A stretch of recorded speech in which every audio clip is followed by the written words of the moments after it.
Join me today as I uncover the shocking truth behind a murder that tore apart the peaceful town of Willow Creek, Oregon. What begins as a story of a beloved local florist will quickly unravel into a tale of forbidden passion, betrayal, and deadly secrets that no one saw coming. In the quaint town of Willow Creek, nestled between dense pine forests and rolling hills, life moved at a gentle pace. Houses with well-kept lawns lined tree-shaded streets, local businesses thrived on familiar faces, and everyone knew their neighbors by name. At the heart of this picture-perfect community was Maggie Ellison, a 38-year-old woman with warm auburn hair and a smile that could brighten even the gloomiest Oregon day. Maggie was known throughout Willow Creek for her charming flower shop called Petals and Promises, where she created beautiful arrangements for every occasion from weddings to funerals. Her blueberry pies were legendary at community gatherings, and her infectious laugh made her shop a popular gathering place for both adults and teenagers after school. She lived in a lovely craftsman home on Maple Street with her husband Daniel, a dedicated high school math teacher, and their two children, 12-year-old Sophie and 10-year-old Caleb. Stay with me until the end as I reveal the unexpected twist that shocked an entire community and changed lives forever. To outsiders and neighbors alike, the Ellisons represented the ideal American family. They attended Sunday services at Willow Creek Community Church, volunteered at the annual Harvest Festival, and hosted neighborhood barbecues that everyone looked forward to attending. Daniel, though quieter than his vibrant wife, earned respect for his patience with struggling students and his dedication to the school's chess club. Their children were bright, polite, and often seen riding their bicycles through the tree-lined streets of their neighborhood. If you're finding this story of small-town America intriguing, make sure to hit the subscribe button and turn on notifications so you never miss my deep dives into true crime cases that shook communities just like Willow Creek. Your support allows me to continue bringing these compelling stories to light. But beneath this polished exterior, Maggie Ellison was slowly unraveling. Her marriage to Daniel, once passionate and loving in their 20s, had gradually faded into a routine of silent dinners and separate bedrooms. Daniel's long hours grading papers and coaching school activities left Maggie feeling increasingly invisible and unfulfilled. She yearned for connection, for passion, for something to remind her she was more than just a wife and mother. In the spring of 2022, Maggie found what she was looking for in the most unexpected place. Riley Parker was a 19-year-old college student, the son of Willow Creek's formidable mayor Evelyn Parker. Home for summer break from Portland State University, Riley embodied everything Maggie wasn't: young, carefree, and unencumbered by responsibility. With his tousled dark hair, piercing green eyes, and a confident smirk that hinted at trouble, he turned heads wherever he went in the small town. Riley began working part-time at Petals and Promises, delivering flower arrangements to make extra money. What started as innocent conversations gradually evolved into flirtation. Maggie found herself dressing up for work, wearing lipstick she hadn't touched in years, and laughing more than she had in a decade. By July, their relationship had become physical, with secret meetings in the abandoned Whitaker Mill on the outskirts of town. The crumbling mill, with its rusted machinery and ivy-covered walls, became their private sanctuary, a place where Maggie could escape the monotony of her daily life and feel young again. However, Riley wasn't the carefree spirit Maggie imagined him to be. Beneath his charm lay a calculating streak. He viewed his relationship with Maggie as a game, a rebellion against his controlling mother and the suffocating expectations of Willow Creek's elite. Unknown to Maggie, Riley secretly recorded their encounters on his phone, not out of affection but as leverage, a twisted insurance policy should their affair ever threaten to expose him. Blinded by infatuation, Maggie neither noticed these recordings nor recognized Riley's growing detachment as summer began to wane and his return to college approached. By September 2022, changes in Maggie's behavior became noticeable to those around her. She grew distracted at the shop, forgetting orders and closing early. She missed Sophie's piano recital and withdrew from church activities that had once been central to her life. Her previously vibrant energy was replaced by a nervous edge, her thoughts consumed by Riley as she texted him constantly and panicked when he didn't respond quickly. Neighbors began to whisper about her late-night drives, and though Daniel attributed her behavior to stress, Sophie sensed something was wrong. "Mom's not herself," the perceptive 12-year-old confided to her best friend Laya.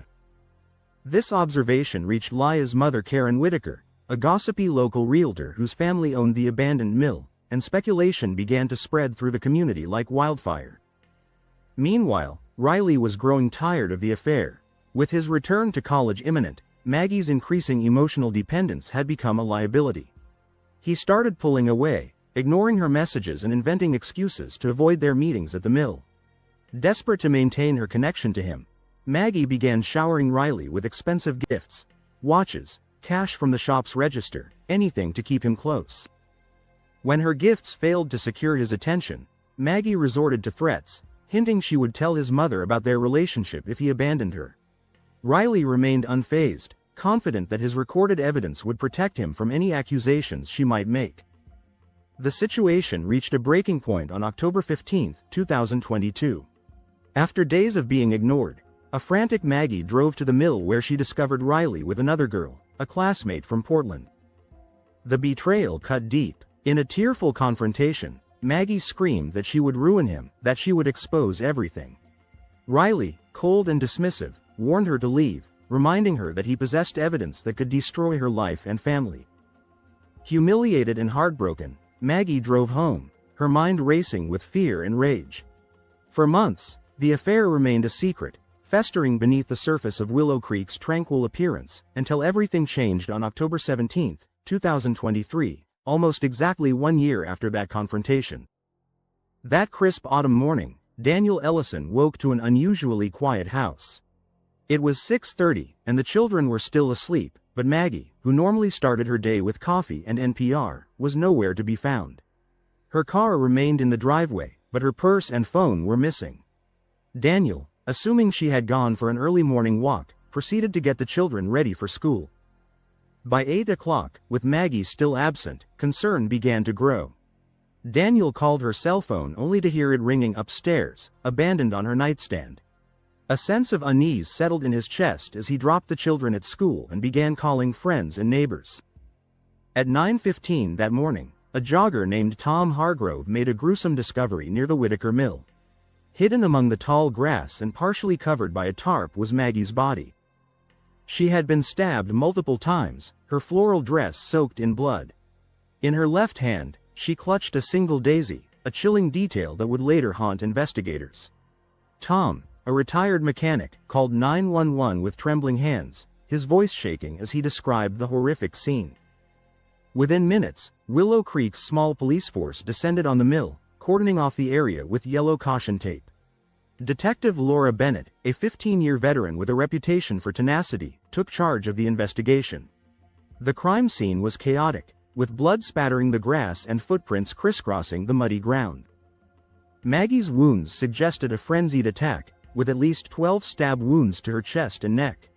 A kitchen knife with its handle wiped clean was found 20 feet away, partially submerged in a nearby creek.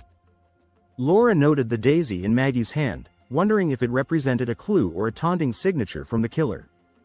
News of Maggie's murder spread rapidly through the community. By noon, reporters from Portland had established a presence outside the mill, their cameras capturing the somber faces of neighbors who gathered to mourn. The Ellison home became an impromptu shrine as flowers and candles accumulated on the porch. Daniel, devastated by the loss, could barely speak to police, his grief compounded by guilt for not noticing the extent of Maggie's struggles. Sophie and Caleb, too young to fully process their mother's death, clung to their father as their world collapsed around them. Detective Bennett and her team worked tirelessly to uncover the truth. The lack of fingerprints on the knife created a significant challenge, but the footprints at the scene, identifiable as size 10 men's boots, offered a potential lead. They canvassed the neighborhood, interviewing everyone from Maggie's customers to Riley's friends from high school. Suspicion quickly centered on 3 individuals: Daniel Ellison, Riley Parker, and Karen Whitaker, the realtor whose family owned the mill. Daniel, as Maggie's husband, was the obvious first suspect. If he had discovered her affair, he would have had a clear motive. His alibi, that he was home with the children, appeared shaky when Sophie mentioned hearing the garage door open around midnight. During questioning, Daniel remained cooperative but emotionally distant, his answers brief and guarded. He denied knowledge of any affair, but Detective Bennett sensed he was concealing information. A search of the Ellison home revealed nothing incriminating, though investigators noted Daniel's collection of hunting knives, none of which matched the murder weapon. Riley Parker was the next person of interest. His connection to Maggie emerged when a shop employee mentioned seeing them together frequently. When brought in for questioning, Riley displayed a cocky attitude, claiming he barely knew Maggie beyond their professional relationship. However, his phone told a different story. Deleted text messages recovered by forensic technicians revealed heated exchanges between Riley and Maggie, including her threats to expose their relationship and his dismissive responses. The videos of their encounters, discovered on a hidden app, painted a damning picture of Maggie's emotional desperation and Riley's callous indifference. Riley admitted to the affair when confronted with this evidence but insisted he had been at a party in Portland the night of the murder. His alibi checked out with multiple witnesses, but Detective Bennett remained unconvinced of his innocence. Karen Whitaker, the gossipy realtor, emerged as an unexpected third suspect. Her family's mill was the crime scene, and she had been vocally critical of Maggie's behavior in recent months. At 45, Karen was fiercely protective of Willow Creek's reputation and had previously clashed with Maggie over a zoning dispute involving the mill property. During questioning, Karen appeared evasive, claiming she had been home alone on the night of the murder. However, a neighbor reported seeing her car near the mill around 1 in the morning, contradicting her statement. Karen's motive remained unclear, but Detective Bennett suspected she knew more than she admitted. As the investigation continued, Willow Creek began to divide along lines of suspicion. Some residents blamed Daniel, others pointed to Riley's troubling reputation, and a few whispered about Karen's possible vendetta. Evelyn Parker, Riley's mother and the town's mayor, used her considerable influence to deflect attention from her son, publicly praising his character while privately securing legal representation. The church, once a unifying force in the community, became a battleground where sermons about forgiveness clashed with demands for justice. Detective Bennett, undeterred by the growing tension, continued to dig deeper into the case. A startling revelation came from the medical examiner. Maggie had been 8 weeks pregnant at the time of her death. DNA testing confirmed Riley as the father, dramatically shifting the narrative of the investigation. Had Maggie informed Riley about the pregnancy? Could this news have been the catalyst for her murder? When re-interviewed, Riley denied knowledge of the baby, but his previously confident demeanor cracked. His hands shook visibly as he spoke, raising further suspicion despite his verifiable alibi. Meanwhile, Sophie, struggling to cope with her mother's death, discovered a hidden journal in Maggie's nightstand. The entries detailed her affair with Riley, her fear of losing him, and her overwhelming guilt about betraying her family. One passage particularly stood out. He says he'll ruin me if I tell anyone. I don't know what to do.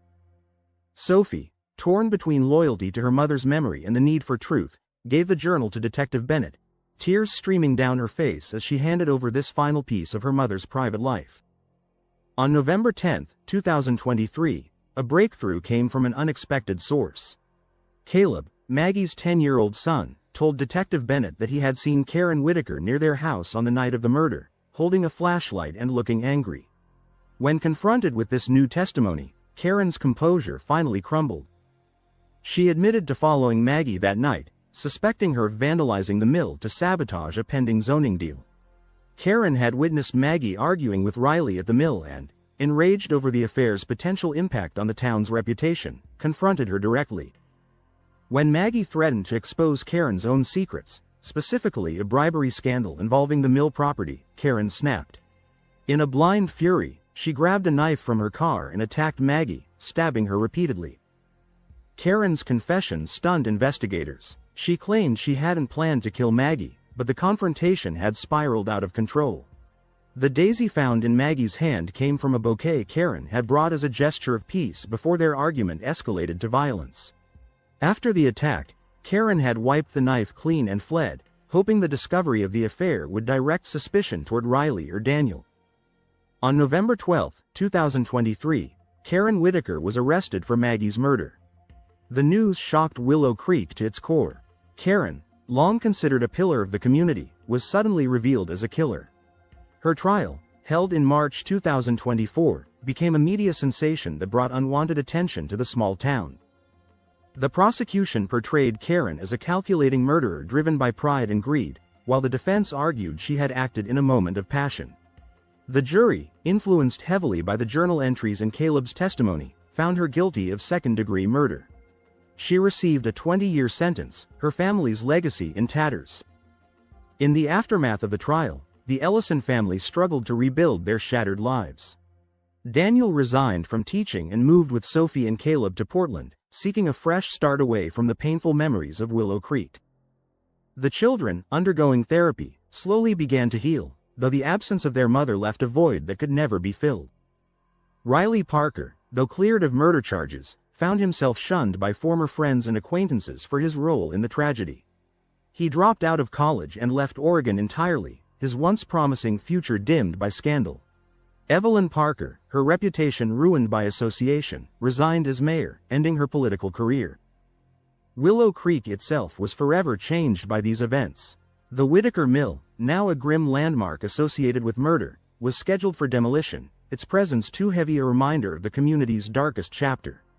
Maggie's story, one of longing, betrayal, and desperation, lingered in the town's collective memory, a somber reminder that even the most idyllic places can harbor dark secrets. Thank you for staying with me through this tragic story from Willow Creek.